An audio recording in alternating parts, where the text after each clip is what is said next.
who is Satan, or the one we call the devil, the Bible describes as Lucifer. Was he evil from the start, or did something get onto him? How did this most powerful being, created by God, become the utmost evil, and created havoc upon all humanity? Let's see in this documentation of what Bible has to say about him. Satan was created as a holy angel of God, going by the name Lucifer. The Bible describes him as been created a cherub, apparently the highest created angel. Every other angel envied him for his majestic looks. He was in charge of all the music that happens in heaven. He has been in all the higher places where no one gets to go. God loved him like a son. He was perfectly created for his purpose. He for a while was the best of the best angels. He sooner became more arrogant because of his beauty and fame, and entertained a thought that he should be God, that he decided to sit on a throne above God's throne. It was the very first evil that originated from the creation against the Creator. To bring about his plan to outthrone God, he with his cunningness made 1/3 of the angels to revolt against God.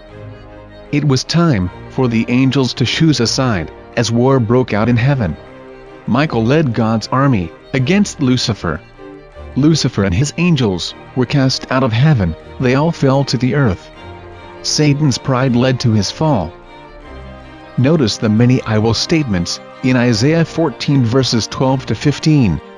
I will ascend to the heavens, I will raise my throne above the stars of God, I will sit enthroned on the mount of assembly, on the utmost heights of Mount Zaphon. I will ascend above the tops of the clouds, I will make myself like the Most High. These were the thoughts of Lucifer when he sinned against God. Because of his sin, God permanently removed Satan from his exalted position and role. God could have instantly vaporized Lucifer out of existence for his sin, but what message would that send to the other angels? Don't ask any questions, or you will be erased out of existence. The other angels will obey in fear for God, rather than love for God.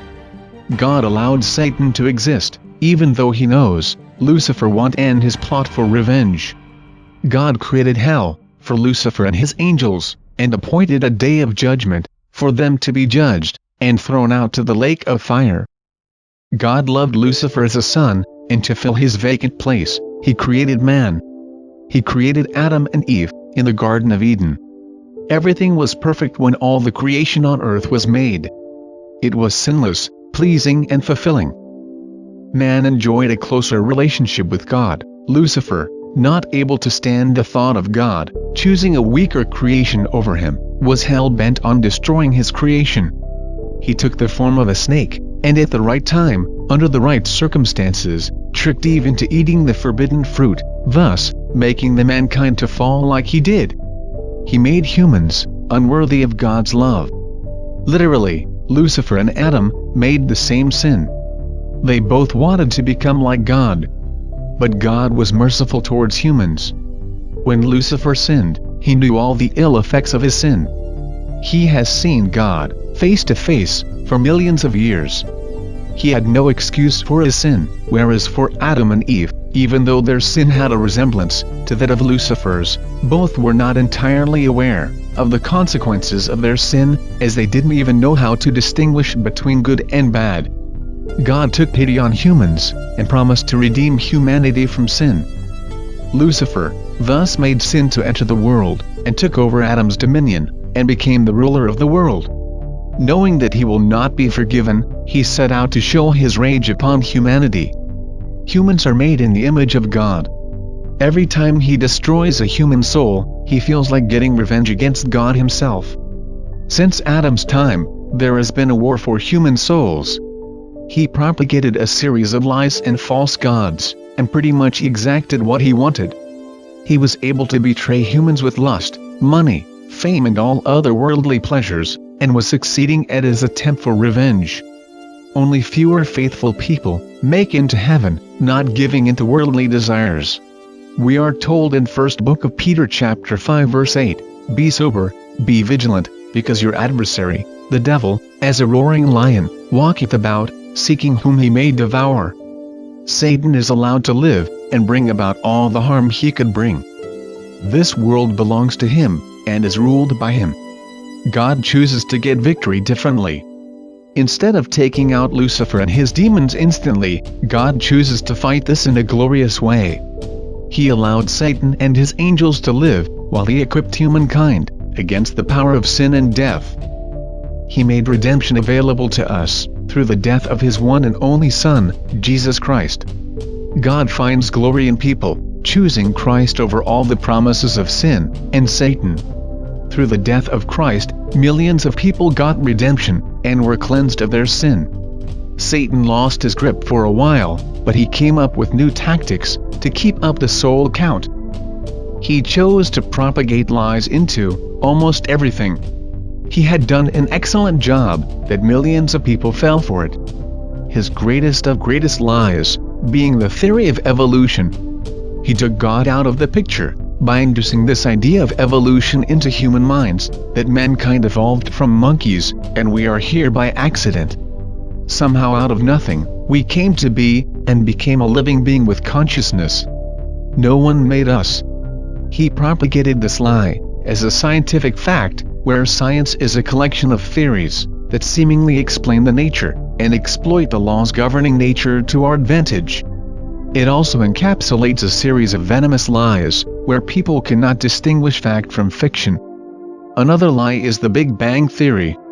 Explaining how the universe was created, he made it seem like Earth, created by some kind of cosmic explosion.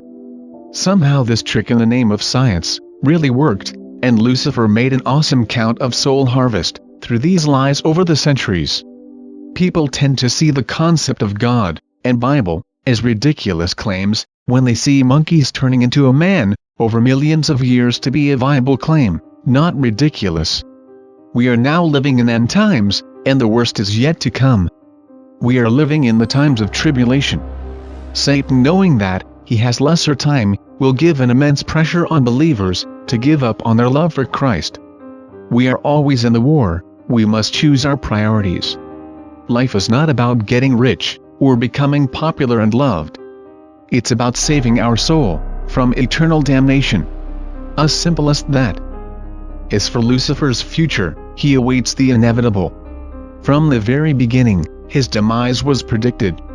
In Genesis chapter 3, verse 15, God prophesied that the serpent would bruise the heel of the seed of the woman, but Jesus, the seed of the woman, would crush the serpent's head. The defeat of Satan, in one sense, has already occurred. The crucifixion and resurrection of Christ guaranteed Satan's doom. He, along with all of the enemies of God, will be thrown into the lake of fire for all eternity. They will be tormented day and night forever and ever. There will be no relief for Satan and the enemies of God. There is not even the prospect of annihilation. The eternal suffering they endure will be a just punishment for their sins, against the infinitely holy God, whose righteousness, justice, and holy wrath will be displayed forever. This story of Lucifer's fate serves as a great reminder for all Christians to flee from the devil. He has made the evil things in this world attractive, but there is no beauty in eternal damnation. Fleeing from Satan to Christ delivers us from everlasting punishment to everlasting glorious worship. Do not let the things of the world and the pleasures lure you away from Christ. These are the very weapons Satan chooses to use against us. Satan's fate is sealed. Make sure you do not fall under the same condemnation. Like and share this video with your friends, and subscribe for more videos.